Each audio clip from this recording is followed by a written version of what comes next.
اعوذ باللہ من الشیطان الرجیم بسم اللہ الرحمن الرحیم۔ آج کی گفتگو کا موضوع ہے خدمت خلق۔ خدمت خلق وہ اعلیٰ انسانی صفت ہے جو اللہ رب العزت کو بہت زیادہ پسند ہے، اور اسی خدمت کو اللہ رب العزت اپنی خدمت قرار دیتا ہے اور خوش ہوتا ہے۔ اور اگر خدمت خلق سے پہلو تہی کی جائے تو اللہ رب العزت اس سے ناراض ہوتا ہے اور اس کو اپنے سے پہلو تہی قرار دیتا ہے۔ حدیث مبارکہ ہے کہ قیامت کے دن ایک شخص اللہ رب العزت کی بارگاہ میں حاضر ہوگا۔ اللہ رب العزت اس سے فرمائے گا، اے میرے بندے، میں بھوکا تھا تو نے مجھے کھانا نہیں کھلایا، میں پیاسا تھا تو نے مجھے پانی نہیں پلایا، میں بیمار تھا تو نے میری تیمارداری نہیں کی۔ اس بندے کے ہوش اٹھ جائیں گے، وہ عرض کرے گا، مولا تو خالق و مالک ہے، تو ان چیزوں سے پاک ہے، پوری کائنات کو رزق تو عطا فرماتا ہے، پیاسوں کو پانی تو پلاتا ہے، بھوکوں کو کھانا تو کھلاتا ہے، یا رب العالمین تو خالق و مالک ہے، تو ہمارا رزاق ہے، یہ کیسے ہو سکتا ہے؟ اللہ رب العزت فرمائے گا کہ اے میرے بندے، یاد کر، میرا بندہ بیمار تھا تو نے تیمارداری نہیں کی، میرا بندہ بھوکا تھا تو نے کھانا نہیں کھلایا، میرا بندہ پیاسا تھا تو نے پانی نہیں پلایا۔ یعنی اس انداز کے اندر اللہ رب العزت، اور میرے نزدیک اتنا بڑا گناہ ہے کہ گویا تو نے میرے ساتھ ایسا کیا ہے، یعنی تو نے میرے ساتھ ایسا کیا، اور اتنا بڑا گناہ ہے۔ اور خدمت خلق، اس حدیث مبارکہ کی روشنی کے اندر ہم دیکھیں کہ خدمت خلق کی کتنی عظمت اور اس کی کتنی فضیلت ہے۔ خدمت خلق، اللہ رب العزت کی مخلوق کی خدمت کرنا، اور شرع اسلام میں اللہ رب العزت کی مخلوق کی اس کی رضا اور خوشنودی کے لیے مدد کرنا، کام آنا، اعانت کرنا، ہمدردی کا سلوک کرنا، اور اس مخلوق میں انسانوں کے علاوہ تمام جاندار اشیاء، چرند پرند، ہوائی، پانی، زمینی مخلوق، کیڑے مکوڑے، حشرات الارض، نباتات اور آبی مخلوق اس میں شامل ہیں، ان سب سے اچھا برتاؤ کرنا، اللہ کی منشا اور مرضی کے مطابق ان سے سلوک کرنا، حقوق احسن طریقے سے ادا کرنا خدمت خلق ہے۔ اس میں کوئی کام، ذاتی غرض، کوئی لالچ، کوئی ریاکاری یا اجرت اور معاوضہ کی طلب نہ ہو، بلکہ یہ کام فقط اللہ رب العزت کی رضا کے لیے ہو۔ خدمت خلق کی علماء نے بنیادی 3 قسمیں بیان کی ہیں: مالی خدمت، بدنی خدمت اور روحانی خدمت۔ مالی خدمت ہے مال سے خدمت کرنا۔ اس وقت خصوصی طور پہ، ویسے تو اس سے پہلے یہ بعد میں کوئی بھی اللہ رب العزت کی بارگاہ میں خرچ کسی نے کیا ہے وہ کر رہا ہے اور بعد میں کرے گا، اللہ سب کے قبول فرمائے، لیکن اس وقت خصوصی طور پہ جتنے مخیر حضرات اس کا کسی بھی تنظیم کے ساتھ تعلق ہو، وہ خیرات کر رہا ہے اللہ رب العزت کی رضا کے لیے، ہم دعا کرتے ہیں اللہ رب العزت سب کا قبول فرمائے۔ مالی خدمت یعنی وہ اپنی مال کی خدمت کر رہا ہے، غریبوں کی، یتیموں کی، بیواؤں کی، مسکینوں کی، غریبوں کی، جتنے بھی لوگ ہیں ان کی وہ خدمت کر رہے ہیں۔ اور اللہ رب العزت نے فرمایا وَأَنفِقُوا فِي سَبِيلِ اللَّهِ، فرمایا کہ اللہ کی راہ میں خرچ کرو، وہ کر رہے ہیں۔ تو اس وقت جتنے بھی مخیر حضرات ہیں وہ اس کے اندر داخل ہیں۔ دوسری قسم ہے بدنی خدمت۔ اس سے مراد یہ ہے کہ انسان ایسے کام کرے جس سے اللہ کی مخلوق کو فائدہ ہو، مثلا کسی کا سامان اٹھانے میں مدد کرنا، کام کاج میں ہاتھ بٹانا، معذور، اپاہج، نبینا وغیرہ کو سڑک عبور کرا دینا یا رستے پہ چلا دینا۔ پیارے آقا صلی اللہ علیہ وسلم کی سنت مبارکہ بھی ہے، آپ کو لونڈیاں آ کر کہتی کہ ہمیں بازار سے سودا سلف لا دو، تو سرکار دو عالم صلی اللہ علیہ وسلم سودا سلف لا کر دے دیتے۔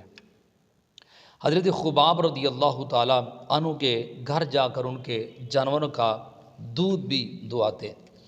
اور اس کی ایک صورت یہ بھی ہے کہ کسی غمزدہ، دکھی، بیمار انسان کی زبان سے تسلی دینا اور صبر کی تلقین کرنا، مستحق آدمی کی سفارش کر دینا، ہمدردی کے چند بول دینا، یہ سب خدمت خلق میں۔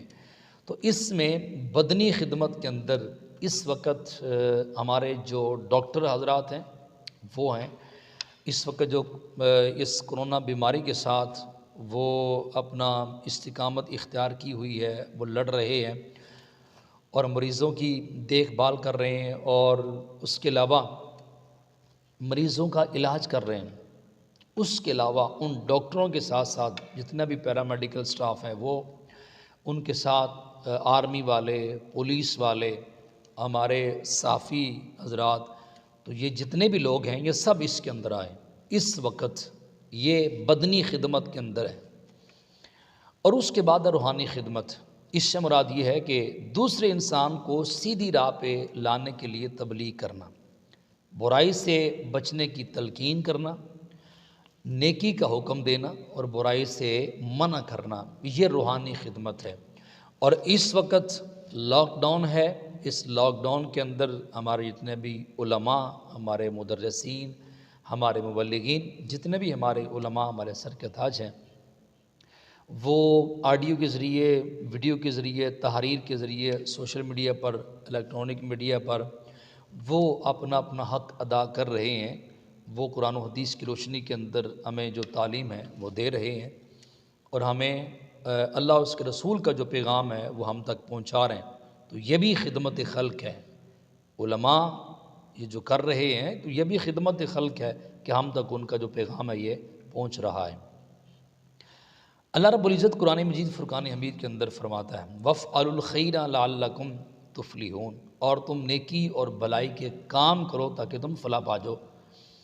وَيُطْعِمُونَ الطَّعَامَ عَلَىٰ حُبِّهِ مِسْكِينًا وَيَتِيمًا وَأَسِيرًا، اور وہ اللہ کی محبت میں مسکین، یتیم اور اسیر کو کھانا کھلاتے ہیں۔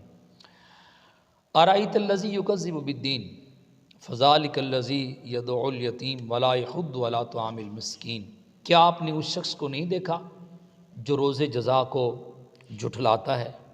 یہ وہی تو ہے جو یتیم کو دھکے دیتا ہے اور مسکین کو کھانا کھانے کی تلقین نہیں کرتا۔ یعنی یہاں وعید بیان کی جا رہی ہے جو غریبوں کی اور مساکین کی خدمت نہیں کرتے۔ فَمَن يَعْمَلْ مِثْقَالَ ذَرَّةٍ خَيْرًا يَرَهُ، یہ بھی قرآن پاک کی آیت ہے۔ تو جس نے ذرہ برابر نیکی اور بھلائی کا کام کیا ہوگا تو وہ اسے دیکھ لے گا۔ کسی نے اگر کوئی تھوڑا سا راشن ایک دن کا بھی کسی کو دے دیا، کوئی ایک کھجور بھی کسی کو دے دی، ایک گھونٹ پانی کا کسی کو پلا دیا اللہ رب العزت کی رضا کے لیے، تو اس کے بدلے میں اللہ رب العزت اسے نیکی عطا فرمائے گا۔ اور وَيُؤْثِرُونَ عَلَىٰ أَنفُسِهِمْ وَلَوْ كَانَ بِهِمْ خَصَاصَةٌ، اور وہ اپنے اوپر دوسروں کو ترجیح دیتے ہیں خواہ وہ خود تنگی کے اندر ہو۔ یہ تو قرآن پاک کی روشنی کے اندر بیان ہوا۔ اب کریم آقا صلی اللہ تعالیٰ علیہ وآلہ وسلم کے فرامین کی روشنی کے اندر سماعت فرمائیں۔ حضور اکرم صلی اللہ تعالیٰ علیہ وآلہ وسلم نے ارشاد فرمایا خیر الناس من ینفع الناس، لوگوں میں بہتر وہ ہے کہ جو لوگوں کو فائدہ پہنچاتا ہے۔ دوسری حدیث مبارکہ حضور نے فرمایا جو شخص اپنے بھائی کی حاجت کو پورا کرتا ہے اللہ تعالیٰ اس کی حاجت کو پورا کرتا ہے۔ تیسری حدیث مبارکہ رسول کریم صلی اللہ تعالیٰ علیہ وآلہ وسلم نے ارشاد فرمایا مجھے پورے رمضان کے روزے رکھنے اور اس مبارک مہینے میں مسجد حرام میں اعتکاف بیٹھنے سے زیادہ عزیز ہے کہ میں کسی مسلمان کی بوقت ضرورت مدد کر دوں۔ چوتھی حدیث مبارکہ حضور نے فرمایا کہ بھولے بھٹکے اور اندھے کو رستہ بتا دینا یہ بھی صدقہ ہے۔ کوئی بھولا ہوا ہے، کوئی بھٹکا ہوا ہے، کسی کو خبر نہیں ہے تو اس کو رستہ بتا دینا یہ بھی صدقہ ہے، یہ بھی خدمت خلق ہے۔ اور آگے اس کے بعد کریم آقا صلی اللہ تعالیٰ علیہ وسلم نے فرمایا بیوہ اور مسکین کی مدد کرنے والا اللہ رب العزت کی راہ میں جہاد کرنے والے کی طرح ہے۔ آگے کریم آقا صلی اللہ تعالیٰ علیہ وسلم نے فرمایا اللہ رب العزت تمہیں صرف تمہارے کمزوروں کے صدقہ سے رزق دیتا ہے اور تمہاری مدد فرماتا ہے۔ اور فرمایا ساری مخلوق اللہ کا کنبہ ہے، مخلوق میں سے اللہ کو سب سے زیادہ محبوب وہ ہے کہ جو اس کے کنبے کے ساتھ بھلائی سے پیش ہے۔ سبحان اللہ۔ جس شخص نے کسی مسلمان سے دنیا کی تکلیفوں میں سے کوئی تکلیف دور کی اللہ تعالیٰ اس سے قیامت کے دن تکلیفوں میں سے کوئی تکلیف دور کر دے گا۔ جس نے کسی تنگ دست کے لیے آسانی کی اللہ رب العزت اس کے لیے دنیا اور آخرت میں آسانی کرے گا، اور جس نے کسی مسلمان کی پردہ پوشی کی اللہ تعالیٰ دنیا اور آخرت میں اس کی پردہ پوشی کرے گا۔ جب تک بندہ اپنے بھائی کی مدد میں لگا رہتا ہے اللہ بھی اس کی مدد میں لگا رہتا ہے۔ تو ہم دعا کرتے ہیں جتنے بھی ہمارے مخیر حضرات ہیں، وہ چاہے مالی خدمت والے ہیں، بدنی خدمت والے ہیں، روحانی خدمت والے ہیں، اللہ رب العزت سب کے اوپر اپنی رحمتوں کی برسات فرمائے۔ وہ چاہے علماء ہو، وہ چاہے ہمارے مشائخ ہوں، ہمارے ڈاکٹر ہوں، ہمارے پولیس والے ہوں، ہمارے آرمی والے